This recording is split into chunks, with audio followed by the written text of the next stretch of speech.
White sugar and white flour are probably two of the most addictive substances on earth. However, food addiction is probably one of the most socially accepted forms of addiction that we have. So today, I want to talk about it. All right, so there's a lot that I want to say in today's video. A few things I want to get off my chest. As you guys know, if you've been following me for a little while, one of the main things I said when I started this channel is that I want to be honest. So the main reason for me making this video today is because if you followed along last weekend, you know, I ran a half marathon, and that was monumental for me. That was something I never ever thought that I would do. I always wanted to do it. I wanted to be one of those people that have that 13.1 tag on my car, you know, little sticker, bumper sticker, and eventually want to do a full marathon. However, anyway, fast forward to today. One of the things that I did when I ran after I ran the half marathon was reward myself. And by rewarding myself, I mean for the last 7-8 days, ate whatever I wanted. And I thought I was past this. And it's just, I don't know, it bothered me, but it hasn't bothered me because I know how to get back on track. But you do start getting those things start creeping to your head, like, you know, oh, this is what happened the last time and whatever. And I'm like, why did I feel like, okay, I did something good. I trained and I ran this marathon, half marathon, and then I'm going to reward myself by eating. And I don't mean eat, you know, for those people who don't suffer or deal with overeating or being overweight. I don't want to use the word, I hate to use the word binge, but I feel like I went on a binge because we're not talking about, like I've been craving, you know, a Jersey Mike sandwich, and so I had, you know, a 6-inch sub or something like that. No, we're talking all day, every day, what I want with no limit. Like if I were to show you the amount of peanut M&Ms that I've eaten over the last week, probably more than anybody watching this video has had all year long. And I did, like I said, I was going to be honest on this channel because I'm not a guru. I'm not a weight loss expert or anything like that, or a juicing expert. But I am a person who is trying and a person who is on a journey to figure it out. And so in my figuring it out, you know, I'm just I have, you know, there are different social media platforms that I go to and that I look at to get inspiration from and talk to people, and people who seen my story will ask me questions. And I'm like, hey, I'm just like you. I struggle. And like this last 7-8 days has been, so again, a lot I want to say. If you don't know my whole story, so back 2010, I started my weight loss journey. I had someone close to me who had lost a lot of weight, so I went to her, asked her how she did. She wouldn't tell me for a while, but she eventually told me how she did it, and she told me that she fasted. And when she told me she fasted, I was like, what do you mean? Because 2010, this is before the big craze that it is. And I'm gonna say craze, or the big movement that it is now. And so she told me that she fasted, and I was like, I think I'd rather go ahead and continue on with my lifestyle the way I'm doing, because I ain't gonna just not eat. I was eating so much every day, I didn't think that I could. So anyway, fast forward, October 4th, 2010, I started. I started horribly, as I said before in videos before. I wasn't fat. I wasn't eating, but I was drinking a lot of wrong stuff. After 2 weeks of doing it, whatever, I get on it. I go for like 93 days. I lost 95 pounds.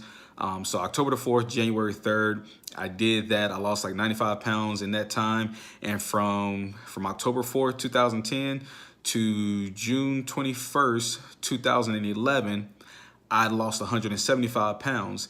And then continuing on, I eventually got down to over 200 pounds lost. Like I said, my scale stopped at 360. Above 360 said E for an entire summer. It didn't weigh me, so I know I weighed above 260. I got down to, I mean, not 260. I knew I was above 360 for a whole summer. I got down, my lowest weight was 162. So life happens. I'm looking, sexy good, you know. And so I kind of hit the brakes and I paused, got into a relationship and enjoying myself. And the next thing you know, of that 200 plus pounds that I lost, I gained 150 back. And so gaining that 150 back, you know, I had that on for about 5.5 years. Fast forward to 2018, this year, you know, with considering having gastric sleeve surgery done, I went ahead and went ahead and fasted again. Now, lost 100 pounds this year, have kept it off so far.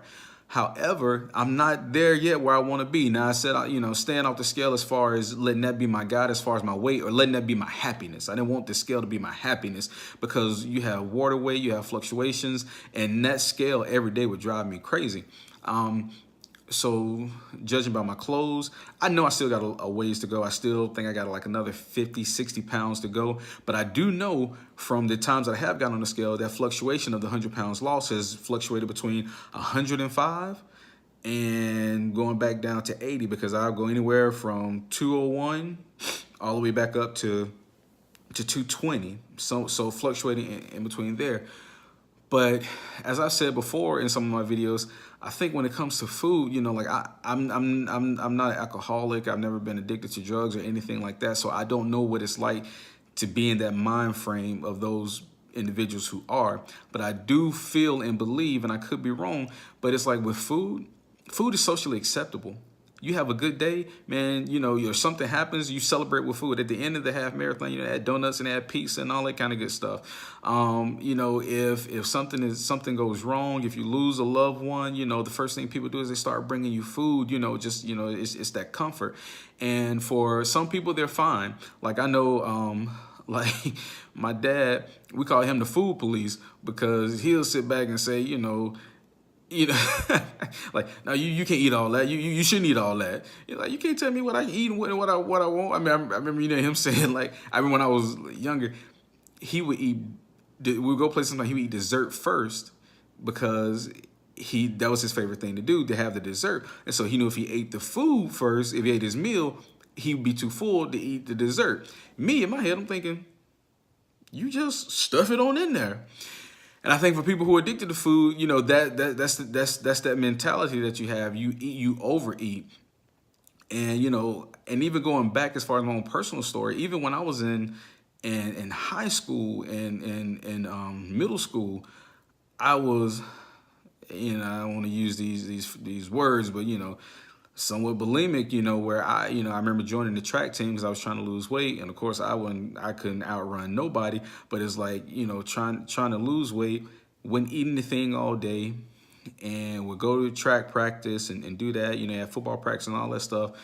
And then go home, you haven't eaten all day, gorge, eat some full meal of something, be so sick, and then go in the bathroom and throw it up. And I did that for a while. I don't believe anybody knew that I was doing that. I'm sure, because if they did, somebody would have said something to me. Did that, had you know, these body issues and stuff that I dealt with even as a kid. And I know especially, you know, a lot of men don't talk about it, especially black men don't talk about this, you know, if they're dealing with that. And so I just try to use this channel to try to, you know, help and encourage and talk about what's going on, you know, breaking this cycle of, you know, rewarding myself with food, especially like I fully realize, like, after this week and the way that I have eaten, especially like just knowing that as bad as I felt on nights, so I say, okay, I'm done. This is when I know I'm like, okay, you're very addicted, because I said, I'm done. Tonight is the last night. And I gorge and eat an insane amount of food and feel horrible. Stomach is about to pop. Retaining a whole lot of water. I mean, like, the clothes that fit 2 weeks ago don't fit just because of all the water weight you're carrying and how you look and, you know, how you feel. And to wake up the next day and be like, am I done? I really could go. I mean, and we talk about the M&Ms, man. I don't, maybe not a regular bag, and not the shareable bag. We're looking at the family size bag, the big bag. And so I know it's something that I have to stop doing, and I know it's a journey, and it's to, part of what I want to do is stop looking at it as, oh, tomorrow is day one, or I'm not going to do this anymore, but to know that, okay, it's a lifestyle, it's a journey. It'll probably never be over. I just have to get myself together. I'm not, I mean, now the train derailed. I got off track. I'm back. I'm back. I'm back. Because I still got a long ways to go. But I just want to put this out there because I know a lot of people do, or there are people who follow the channel, who message me, who talk to me, who ask me questions. And people have a hard time starting, and I tell them, it's easy. You got it. You can do it. And I encourage. And like I said, this channel that I started was meant to. I started it to get myself motivated and to keep myself. And I got a lot of videos that I can go back and I can watch and I can see, hey, I can do it. I can do it.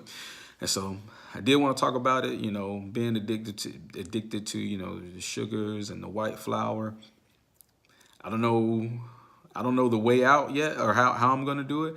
But I'm definitely going to be researching and finding out, how to get myself off, just letting it go all together, the sugar and the flour. We got to do what we got to do to stay healthy. Thank you guys for joining me in A Journey in Health.